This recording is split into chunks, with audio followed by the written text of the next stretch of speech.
glad you could join us for 7:30 News Bulletin. My name is Fales Chizombe. First, the headlines.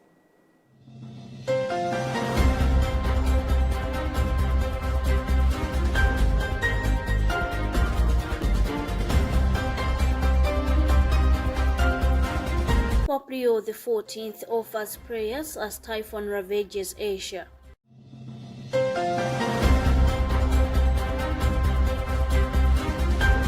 Mutharika to take oath of office on October 4th. Government pledges greater inclusion for people with deafness. And in other news, Uganda's presidential campaign kicks off ahead of 2026 election showdown.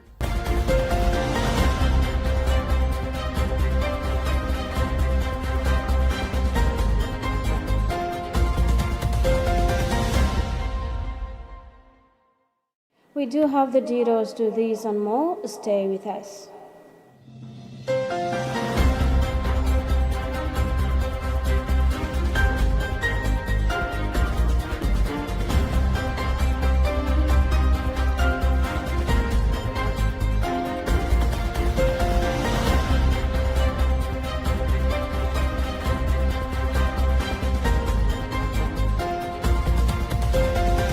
Offered prayers for the victims of a severe typhoon that has hit several parts of Asia, causing widespread damage.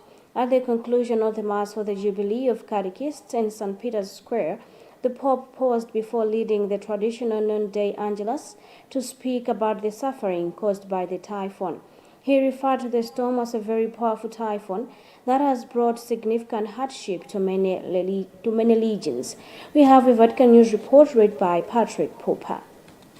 Pope Leo XIV addressed thousands of pilgrims, extending his message to the victims, the missing, displaced families, and those facing severe hardships in the wake of the storm. He also acknowledged the efforts of research workers and the civil authorities working under dangerous conditions, urging solidarity with the most vulnerable and encouraging the faithful to keep them in their prayers and offer practical support whenever possible. Amid this reflection, the Pope shared a moment of joy by announcing that St. John Henry Newman will be declared a Doctor of the Church on 1 November. This recognition will add the 19th century English cardinal and theologian renowned for his writing on conscience, faith, and education to the select group of saints celebrated for their significant contributions to Catholic teaching. Newman, a former Anglican who founded the of St. Philip Neri in England, remains highly respected for his influence on Catholic thought and spirituality. Pope's Leo message combined companion and celebration, reflecting both the Church's solidarity with those affected by disaster and its joy in honoring a saint whose teachings continue to inspire the faithful worldwide. St. Patrick Parish in Area 49 Lilongwe recently marked the feast of St. Padre Pio, calling on Christians to prioritize prayer, unity, and hope in their daily lives. The celebration brought together parishioners and church leaders to reflect on the saint's enduring legacy of devotion and service. The event emphasized the power of prayer as a source of strength, highlighting Padre Pio's life, which revolved around prayer and dedication to God. Parishioners participated in songs, reflections, and thanksgiving, drawing inspiration from the saint's message of hope. We have a report referred by Judy Fogan, read in our studios by Gift Kalunga. Parish priest Father Henderson Kumpasa of the Capuchin Order noted that Padre Pio spent much of his life in prayer, which enabled him to guide others through counseling, sacraments, and spiritual support. He highlighted that prayer unites Christians, strengthens them, and reminds them of their identity as children of St. Padre Pio. Father Kumpasa further explained that Padre Pio's teaching, pray, hope, and don't worry, is especially meaningful today as many face despair. Prayer, he said, gives courage, restores hope, and helps believers overcome challenges such as depression and suicidal thoughts. They can emulate prayer life of St. Padre Pio. He was a person who loved prayer. He spent most of his time praying, and through prayer he was able to do many things. He was able to help people, to pray for them, and even to counsel them, even to celebrate sacraments for them, just because he had that life of prayer. So it's very important even for us today to emulate that character. Vice Chairperson of the parish, Hugo Mlewa, said the feast also fosters unity among parishioners, bringing the community closer together. Praying collectively, he noted that strengthens relationships and fulfills Padre Pio's vision of guiding Christians closer to God. Coming together as Christians shows unity of purpose. Again, Padre Pio wanted more people to come and first God. So by praying together is something that we felt brings unity and brings more people together as one church. Looking forward, parish leaders said the feast of St. Padre Pio serves as a reminder for Christians to live holy lives, nurturing faith, unity, and hope. The celebration encourages believers to emulate by deepening their prayer life and strengthening their trust in God.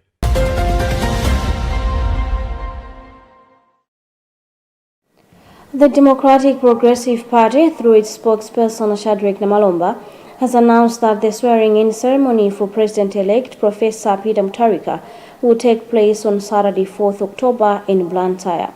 The ceremony comes 10 days after the Malawi Electoral Commission declared Mutharika's victory and remains within the 30-day constitutional period. The country is currently in a transitional phase ahead of the official inauguration. Robert Edward has filed this report. Following the Malawi Electoral Commission's declaration last Wednesday, which confirmed Democratic Progressive Party (DPP) candidate Professor Peter Mutharika as the winner of the presidential election with 56.8% of the vote, Mutharika's new mandate will officially begin this Saturday. The swearing-in ceremony is scheduled for 4 October in Blantyre, country's commercial capital, where Mutharika will take the oath of office.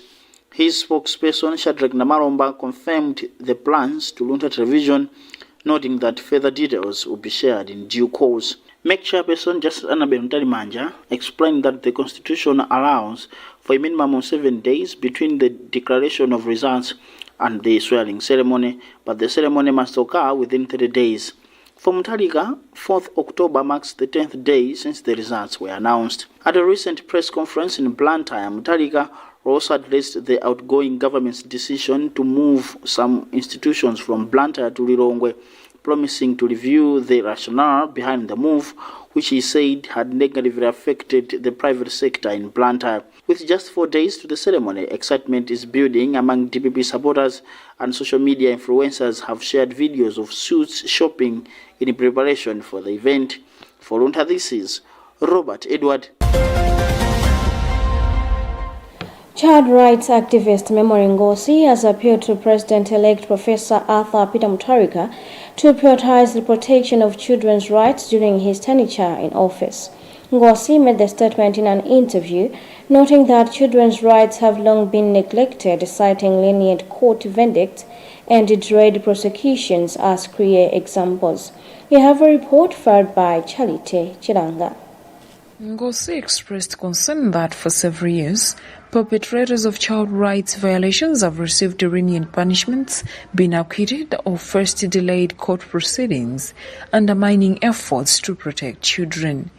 Despite some challenges during the election campaign period, Ngosi praised political actors for respecting the court to shield children from political activities that could disturb them, taking their ages into consideration. She noted that aside from minor disruptions, such as politicians interrupting classes, overall, campaign events were conducted with attention to safeguarding children's rights. Ngosi also mentioned that a few street-connected children were present at political events, but their presence was promptly addressed, following interventions from various stakeholders. She urged President-elect Professor Pio Mutharika to champion child rights and take swift action to clear the backlog of cases in local courts, ensuring that victims receive justice without unnecessary delay.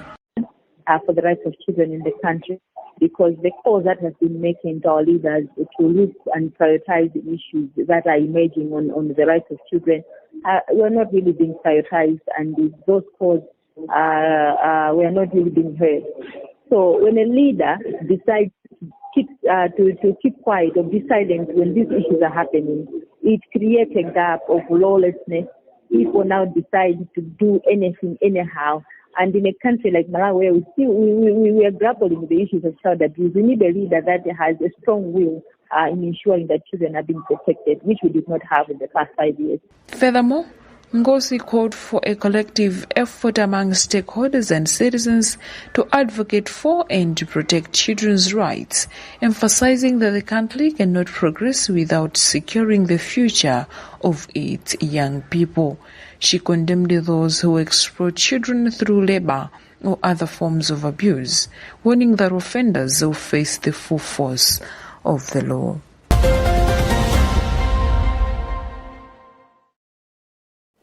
The Malawi Electoral Commission has ordered a by-election in Lilongwe Mtandile Mteliza constituency after irregularities were discovered in the management of void votes. The decision follows a petition by MCP's George Zulu, who questioned discrepancies between void votes recorded at polling centers and those presented at the district tally center. MEG chairperson Justice Annabel Ntalimanja confirmed that the commission could not certify the results with confidence due to procedural lapses in handling election materials. The notification now paves the way for a fresh contest in the constituency, where DPP's Alfred Gangata and MCP's Zulu were separated by just 5 votes in their unofficial tally.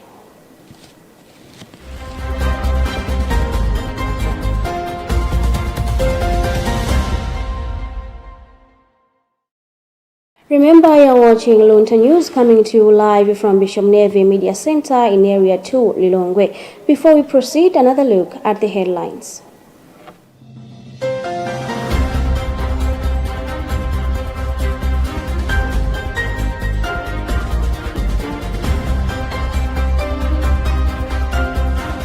Pope Leo XIV offers prayers as typhoon ravages Asia.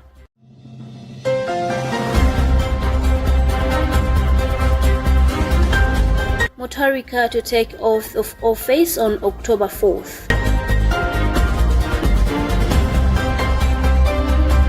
Government pledges greater inclusion for people with deafness. And in other news, Uganda's presidential campaign kicks off ahead of 2026 election showdown.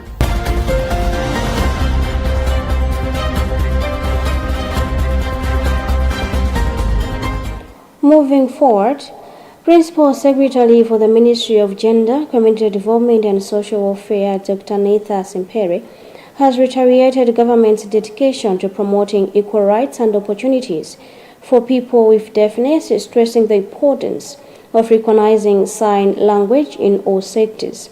She made the remarks earlier today at the launch of the International Week of Deaf People, where she underscored the need to prioritize inclusion and protect the rights of the deaf community. We have more in this report filed by Gifty Kalunga. Dr. Luntha Sempere highlighted that language is central to communication and called for deliberate efforts to ensure people with deafness are not excluded from any aspect of life. She revealed that her ministry will partner with Ministry of Education to train more teachers and sign language interpreters to enable effective interaction between learners, teachers, and their peers. She also said the Ministry of Health will be engaged to ensure deaf individuals receive improved services in hospitals. We can have laws in place, we can have the act in place, but there's need for us to take it up to make sure that we consider the needs of every Malawian, including people with deafness. Meanwhile, the Malawi National Association of Deaf, MANAD, has urged Parliament and other public institutions to consistently provide sign language interpreters. Manad Chairperson Robert Mbendela expressed concern that Malawi remains the only country in the SADC region where parliamentary sessions are not regularly interpreted, leaving deaf citizens unable to follow national debates and decisions. Mbendela also pointed to ongoing challenges in the education sector, including a shortage of trained teachers and inadequate learning materials for deaf children, despite the passing of the Persons with Disability Act of 2024. He further lamented that many educated deaf Malawians still struggle to secure employment as several government commitments to inclusivity remains unfulfilled. Kwambiri tufuna kuti anthu adziwe kuti anthu a deaf ali ndi ufulu ogwira ntchito, ufulu ophunzira, chimodzimodzinso ufulu olandira mathandizo ena onse akuchipatala. Ngati anzathu ogwira ntchito kuchipatala mwina akudziwa kulumikiza kudzera mchiyankhulo chimenechi ndi kuti zili bwino kwa anzathu amene ali ndi vuto limeneli. Koma ngati kulumikizana kuli kovuta ndi vuto lalikulu zimene zimakhala chotchinga kwa anzathu amene tili ndi ulumali umenewu. Koma tofuna kuti boma lidziwe, anthu adziwe, dziko lidziwe. This year's International Week of the Deaf is being observed under the theme No Human Rights Without Sign Language Rights, with the main event scheduled for Friday, October 3rd, 2025 at Banda Primary School in Mcheu. For Luntha News, this is Gift Kalonga.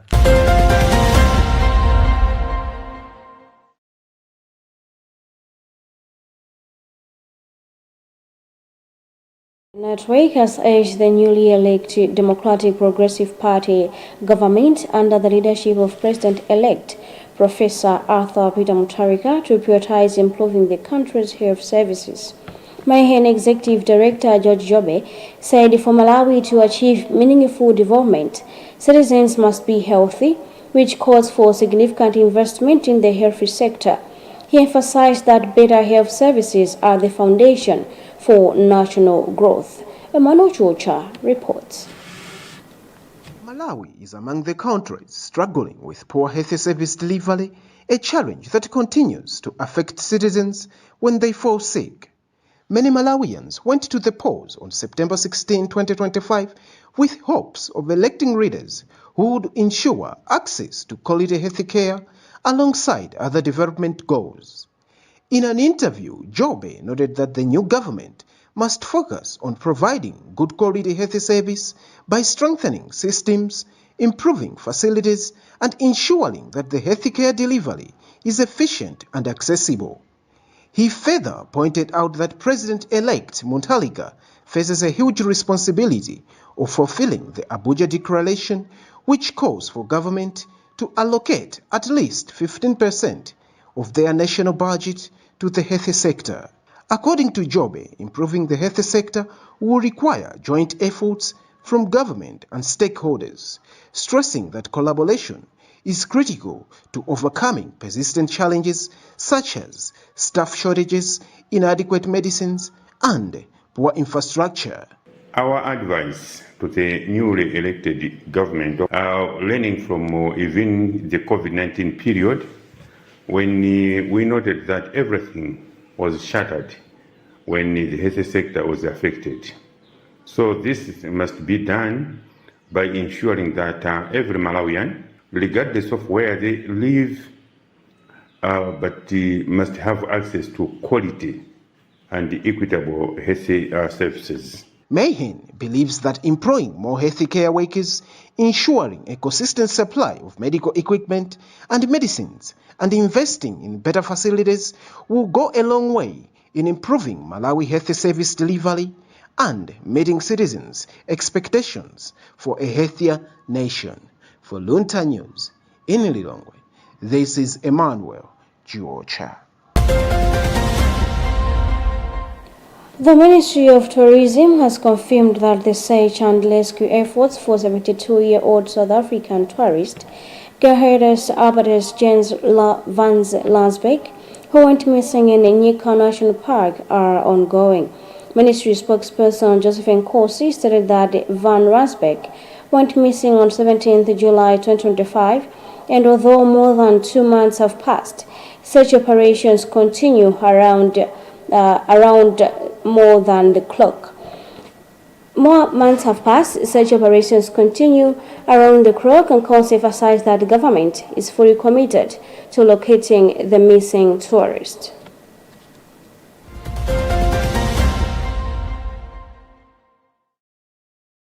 And in other news, Uganda's presidential campaign formally began on Monday ahead of an election expected to pit incumbent President Yoweri Museveni against his main challenger Bobi Wine mirroring the contest in 2021. The country's Electoral Commission has issued an official campaign timetable allowing all 8 presidential candidates to hold rallies nationwide while preventing scheduling conflicts. We have an Africa News report read by Patrick Pio. The Electoral Commission last week approved both President Yoweri Museveni and Bobi Wine to contest the upcoming election. At 81, Museveni is seeking another term under his national resistance movement after nearly 4 decades in power. In 2017, Parliament removed the presidential age limit from the Constitution, allowing him to run indefinitely. During a press briefing last week, he highlighted his administration's achievements and promised further investment in education, infrastructure, and healthcare. Critics, however, continue to condemn his government for human rights violations and the suppression of political opponents. Bobi Wine, the singer turned politician, represents a push for change. In 2021 presidential election, he gained 35% of the votes, finishing second. Wine claimed the election was marred by ballot stuffing and other irregularities, allegations the electoral authorities denied.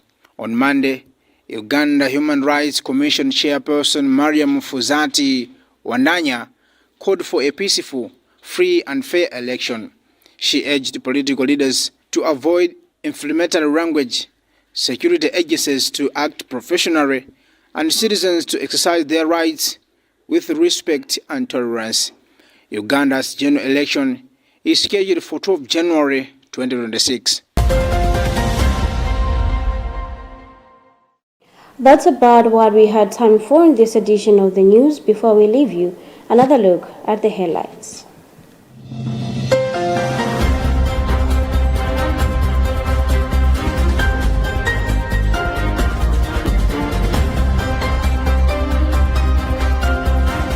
Pope Leo XIV offers prayers as typhoon ravages Asia.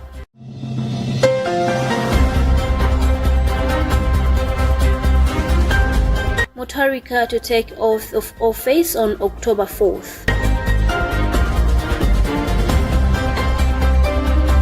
Government pledges greater inclusion for people with deafness.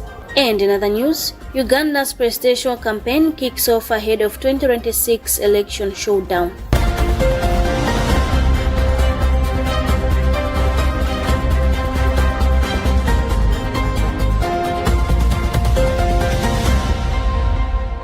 You have been with me, Fales Juzombe. Thank you so much for watching. Stay safe and goodbye.